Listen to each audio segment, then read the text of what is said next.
एक बार बड़े आनंद के साथ बोलिए और आप यह संकल्प लीजिए कि हमें नित्य जप करना है, भगवत नाम का उच्चारण डेली करना है। मंत्र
बोलिए बांके बिहारी लाल की जय हो, शंकर भगवान की जय हो।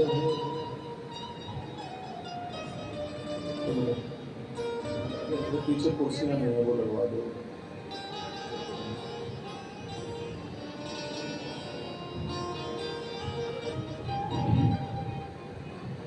तो मंत्र की इतनी बड़ी महिमा है। एक बार थोड़ा मेरी तरफ आप देखिए, हम लोग नित्य जप करते हैं इसलिए इसकी महिमा हम जानते हैं। आप कितने भी कार्य में व्यस्त हैं, ऐसा नियम ले लीजिए, एक आध माला रोज जपिए, कितनी ठंडक मिलेगी। ये पीली मैया बहुत ज्यादा सो रही है, मुंह धो के आ जाओ, पानी पी के आ जाओ, यही आपको नींद आ रही है, ज्यादा नींद आ रही है। हाँ, आपको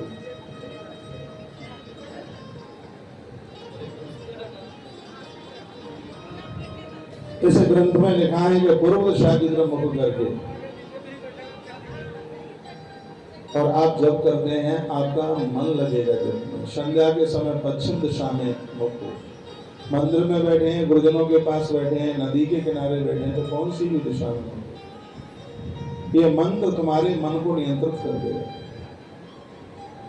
नित्य भगवत भजन सूतक पातक में माला मत पकड़िए, मानसिक जप कीजिए, इसको छोड़िए मत, इसके अभ्यास को बनाए रखिएगा।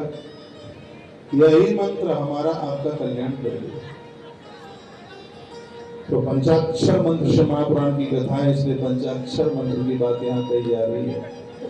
मैंने पूर्व में बोला है कि दिए में जब तक तेल रहता है तब तक बत्ती जलती है, तेल खत्म हुआ, बत्ती बुझी, अंधेरा पैदा हो गया। इस हृदय में भी जब तक भगवत भजन का तेल है, पुण्यों की ज्योत जलती रहती है। पुण्य खत्म हुए तो पाप हावी हो जाएंगे।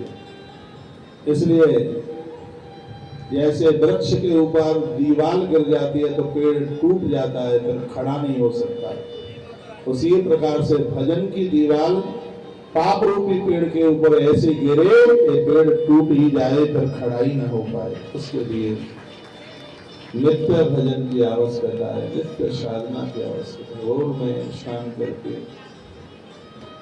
धुले हुए वस्त्र पहनकर भगवान के मंदिर में या खुली जगह पर या किसी वृक्ष के नीचे बैठ करके थोड़ा सा समय निकालिए। आप दुनिया को इतना टाइम दे देते हो, थोड़ा सा वक्त अपने लिए निकालिए और वही आपके लिए कल्याणकारी होगा। जिनके बच्चे सेट हो गए हैं, सब घर का सिस्टम बन गया है, उनको तो अब अपना भजन बढ़ाना ही चाहिए, इसकी ग्रोथ हो, ये कम हो। शिव महापुराण के वक्ता इस बात के ऊपर बड़ा जोर देते हैं। कल आप श्रवण कर रहे थे, कल की भी कथा बड़ी अद्भुत थी, जिसमें ब्रह्मा की बेटी संध्या मेधातिथि के यज्ञ से फिर वो प्रकट हुई और वही अरुंधति बनी। तीनों देवताओं ने इसका कन्यादान किया। संकल्प के जल से नदियां बनकर के तैयार हुई, जिनमें एक नाम है क्षिप्रा का। माता क्षिप्रा उज्जैन अवंतिका में बहती है, संकल्प वादिनी है। इसके किनारे पर जो भी कोई संकल्प किया जाता है लोगों के संकल्प पूरे हो जाते हैं कि वह नदी है कि 12 वर्ष के बाद यहाँ कुंभ का मेला लगता है।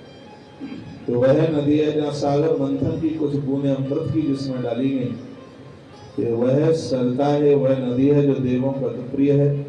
माता अरुंधति के विवाह के समय पर यह नदी प्रकट हुई। कल आप यह सुन रहे थे। तत्पश्चात विधाता ब्रह्मा ने अपने अंगूठे से पुत्र को पैदा किया। सुन रहे हैं कि नहीं? विधाता ब्रह्मा के अंगूठे से एक पुत्र पैदा हुआ जिसका नाम था दक्ष, जिसको प्रजापतियों का राजा घोषित किया गया, इसलिए उसको दक्ष प्रजापति कहते हैं। आरंभ काल की बात थी, उन्हें कोई संतान नहीं थी। इनके अंदर एक गुण बड़ा अच्छा सा दिखाई दिया। इन्होंने तप किया कन्या के लिए, बेटी के लिए तप किया कि मुझे कन्या चाहिए, मुझे बेटी चाहिए। धरती पर बड़े बुढ़भागे वह लोग हैं जो कन्या के जन्म की लालसा रखते हैं। कन्या तो घर